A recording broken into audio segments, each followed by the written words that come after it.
He's an expert fly tyer, a master fly fisherman, a ski instructor, and a marathon runner. Join me for some time on the water with Arlen Sun. 9 million acres of forest, 1,700 miles of continuous shoreline, 4,300 lakes, 12,000 miles of streams, more than 300 waterfalls, 15 counties, 2 time zones, and 1 area code. Welcome to the Upper Peninsula. Welcome to 906 Outdoors.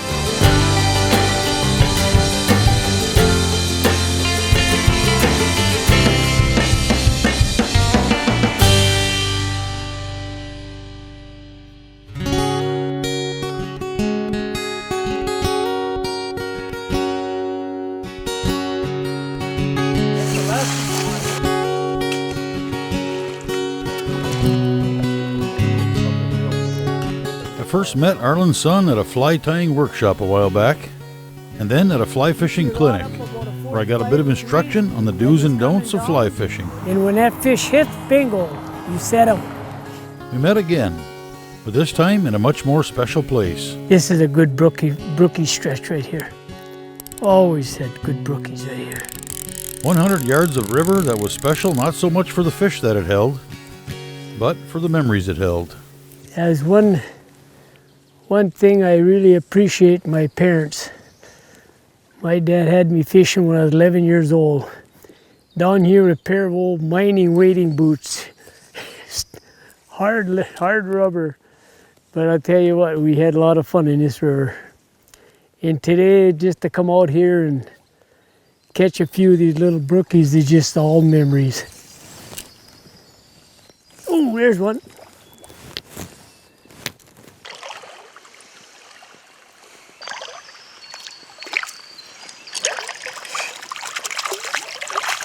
Little brookie. Oh, come here, little guy. A little cute look. Got a little brookie, Ken. Don't want to hurt him. Just a little brookie. My favorite little Adams. That's a sweet little fish.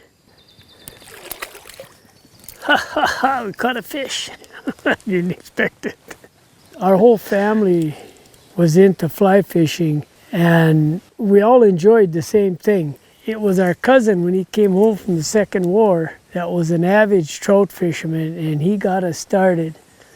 And my son, I got him started early, so he's a good fly fisherman. Just a good family sport. On a rainy day, my uncle and my cousin, we'd go down to Wagner Creek with a little casting rod and just drop that angleworm into the foam and catch brook trout. And I'd like to go down there and see what that Wagner Creek is today, but I bet it's not any different than what it was when I was 6, 7, 8, 9 years old. But this is home. This is home to me. This is home to me. This river is, oh, I grew up on this river. I tell you, this was our favorite place to be all summer long. Remember one time, Dad said, let's go down fishing before church. It was Sunday morning. Told Mom, we'll be back. We'll be back in time for church. We got down here, these fish were hitting. We didn't get home till 12 o'clock. We missed church that morning. But we worshiped right here. We had a lot of fun. Yeah.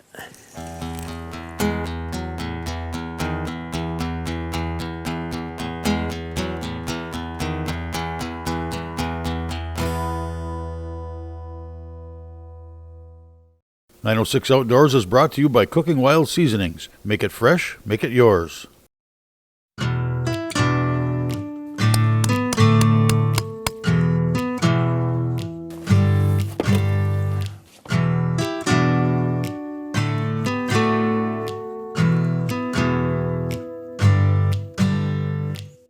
Cooking Wild Maple Breakfast Sausage Seasoning.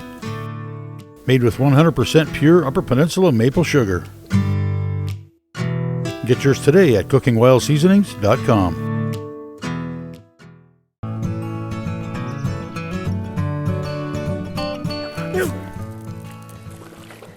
He took it the second time.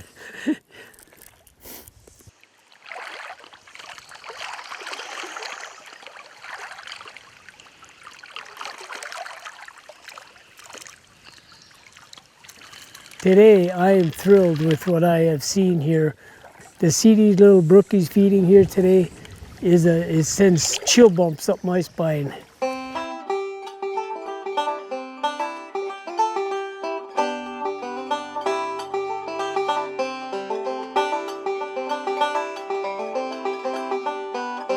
I was raised in a logging camp that my grandpa had a logging business, and then my grandpa bought the house that we're in today. I was 6 years old when we moved in there. And back then when we were in the camps, of course my dad wasn't even fishing in it. After the Second War, my cousin came home from the war and he got my dad started fly fishing. And then my mom started. They had so much fun on the river. And then of course I got excited too, but I was pretty small, I'm pretty young, but he bought me a $6 bamboo from Montgomery Ward's, and I started fly fishing when I was 11 years old on this river, right where we're at right now. That's why I can come in here any given time and just think back of my childhood, the fun we had in here. Yeah, we don't need a net on that. I thought that other one was going to be a little bigger, but nice little brookie. Boy, that's a good sign to see these little brookies. That is a good sign. We thought we had a winter kill. We didn't think we were going to have much, but right now to see these little guys is really good. My mom did all our tying. She only tied the Adams in different sizes. She tied the Betty. When things weren't surfacing, we could use the Betty, and the Betty is just an attractor. It was just like a Daredevil is to a Northern. A Betty is an attractor for the trout. And yeah, she did all our tying. I've caught everything from a 21-inch brown to a 16-inch brookie. My dad caught a 25-inch brown right up here, right where we're heading right now. And he got that on a 12-inch, on a size 12 Adams. Back then he was fishing with the Shakespeare Wonder Rod. It's a glass rod. Today we wouldn't, well, I got them home yet, but I wouldn't use it. These graphite rods we've got today, you got such good action with them. The rod I got on right now, that I'm using right now, a good friend of mine made it for me. It's out of a Loomis blank. It's only 7'3", 2.5 ounce, and I can handle any size fish with this rod. It's just so smooth and so sweet to fish with. My line is a Cortland 444 double taper. Double taper means that when one end wears out, you can turn it around and you got double use. I've fished with weight forward, but I like this double taper. The modern technology of our equipment today is very easy to learn how to fish with, but you still got to have those hand-tied flies that'll last and they work. I'll guarantee any of my flies when the right hatch is on. Right now we don't have a dominant hatch here today. Right now this Adams is just doing the trick.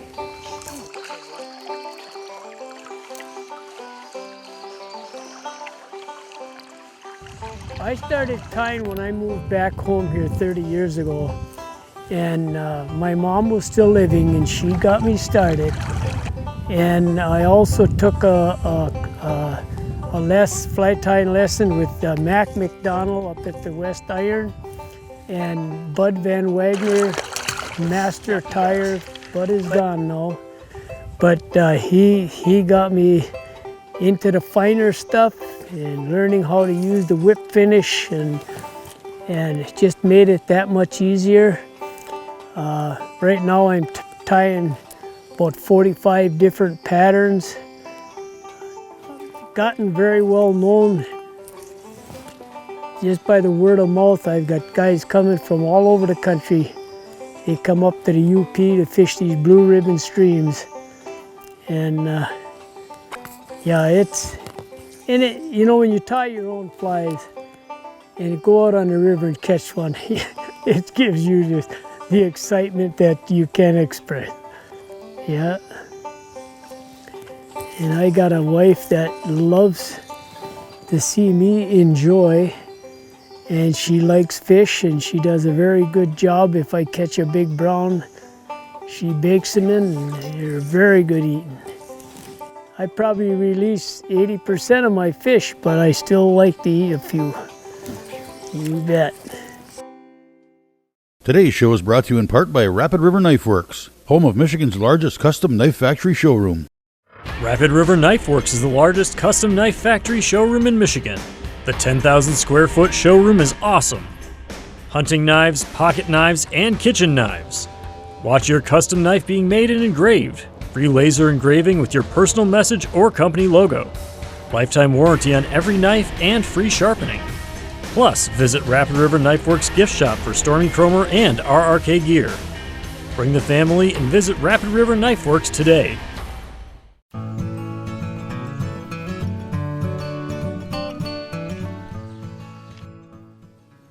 Usually taking emergers. Come on, there we go. Not a big one. Just a little guy.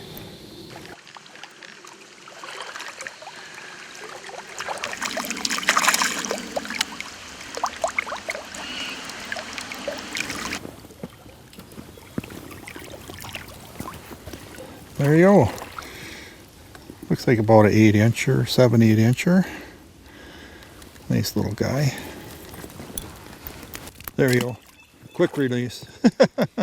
Way I like it. Not hurt. He'll live for another battle when he gets a little bit bigger. A lot of people call us Mutt and Jeff.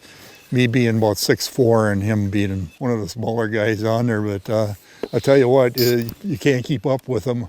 I deer hunt with him. I do a lot of things with him. We go bluegill fishing and walleye fishing, whatever comes along. We like doing it together. So he's been a great friend for quite a few years. So I'm glad I ran into him up here on an ice fishing day, actually, out on catching some perch. And ever since that day, we've been buddies together for a long time. Yeah, he's quite the character. 80 years old, and I think I got at least 10 more years of good fishing in me yet, I hope.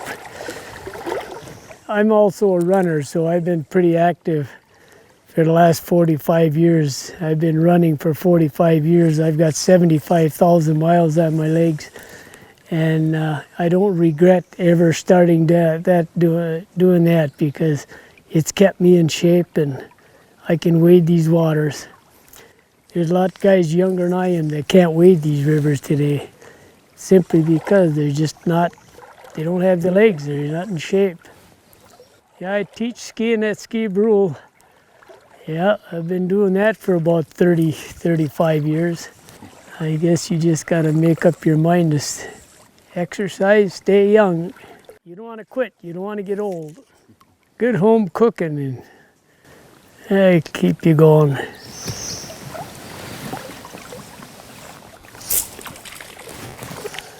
You see these little brookies? This is the first brookies I've caught this spring. Got a little guy here. This is awesome. Really little guy. A little brookie. It gives me chill bumps. The excitement of seeing these little brookies. And, you know, just look at your scenery around here. Yep, there it goes. Yeah, that's good to see them. Oh, that's good to see them brookies. I'd rather catch a half a dozen of these little brookies than a big brown. Where the big browns will lay out here, this is all big rocks in here. Those big browns will lay right out here, and these right in amongst and underneath and right tight side to those rocks, and you take your brookies will get in there and they'll lay right along those tag elders. Flip your fly out there. You want it floating about the same speed as the river is. You watch it so that when it gets by a bubble, you want that fly floating about right alongside of that bubble. You don't want it to get any kind of a drag on it or get it going any faster than what the little foam is floating. That's to make it as natural as possible. The challenge is to outsmart that fish. Get that fly floating as natural as a live fly would float. And to get him to hit you, you feel like you've accomplished something by you fool that guy. You surprised him. And then when you get a big fish, and to play that fish, because you're dealing with a very light leader, so you can't horse that fish. You got to let him come in as natural, and you got to be very careful. It's just a big challenge. It's just a big challenge. It's not like going out on the lake trolling with a plug and catching and reeling them in. Fly fishing, it's an art. It's a great challenge to outfox that trout. Trout are very smart fish. That's why your fly's got to be floating as natural to the flow of the river and to the speed of the bubbles that are on the water, so it looks as natural as possible. Adams represents many different little mayflies. The color combination with the grizzly and the brown, that muskrat fur body. It's the only fly we ever fished with. Oh, there's one. I don't know if you notice when I get my fly out, little one, I start stripping right away. You got to keep that line pretty tight, not tight, but ready, so when one does hit, it's just a little snap of the wrist, and you got the fish. Because those trout, they just pinch that fly, and if they don't like it, they spit it. So you can't have a lot of slack line out there. Right now, I'm just fishing by random, just throwing it out. But if I get a rise, then I'll know exactly how I gotta do to get on them. Gotta lay that fly right over, about 6 feet above them. What we'll do is we'll put together a Adams, get a little base on here. The wings are off of a barred rock chicken. Now we go back and put the tail on, a mix of Rhode Island red and barred rock.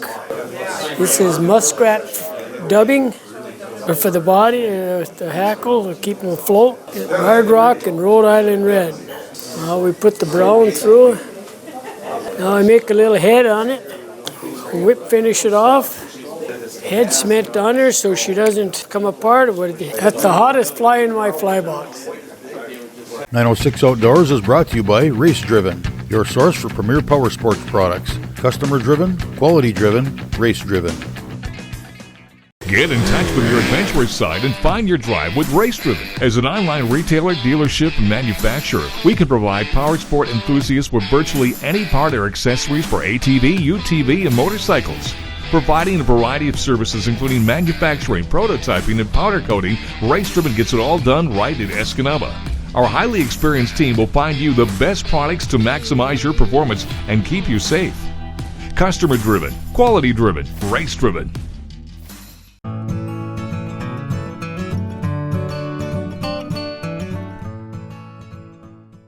I seen this happen with the nature about 25 years ago when I was working in the cities. I come home in July and it was a brutal winter, and my dad and I had a ball all the way through July catching fish.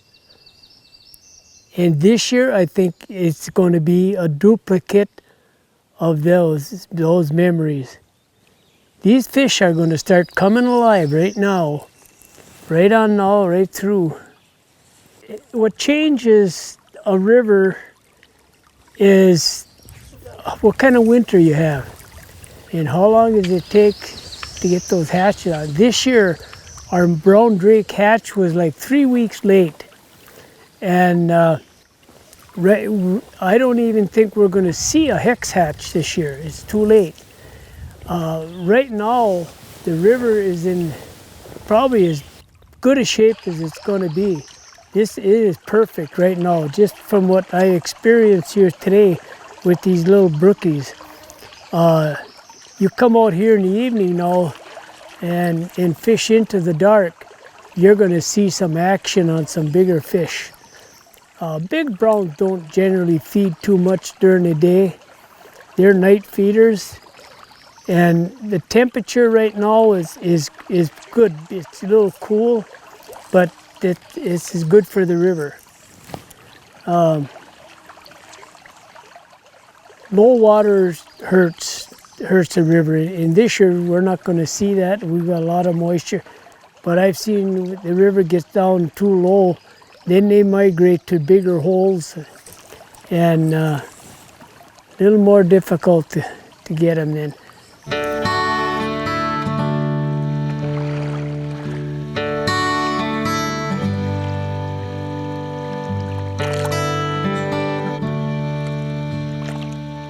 I'm guessing we've all got some special place. A place full of fond memories. Memories that started back when we were a kid. Might be a spot in the woods, a lake, or a small town somewhere. And that spot might change, but the memories never change. You know, as we get older, the only thing that changes is us. The river don't change. The river is always the same. You got the same habitat. You got the tag elders and the rocks. The river don't change. This is what's so great to be a trout fisherman is you can always come out and enjoy the exact thing that you enjoyed when you were younger. Yep.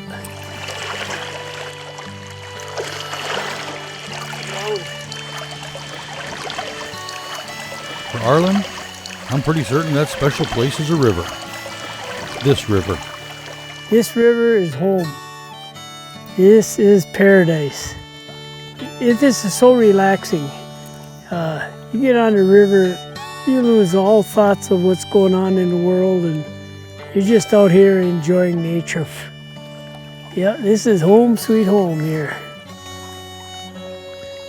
A stretch of river can be a lot of things. It can be just that, a stretch of river. But it can also be a special place. Maybe a place where you caught your first fish, or maybe your biggest trout. A place where you spent your childhood days flipping over rocks looking for crayfish. Yeah, it can certainly be a place where memories are made. A day like today makes me think about where my special place might be, and if I'll be around to talk about it when I'm 80. I watched a lot of river go by without taking the time to stick my foot in. I think tomorrow, I'll go fishing.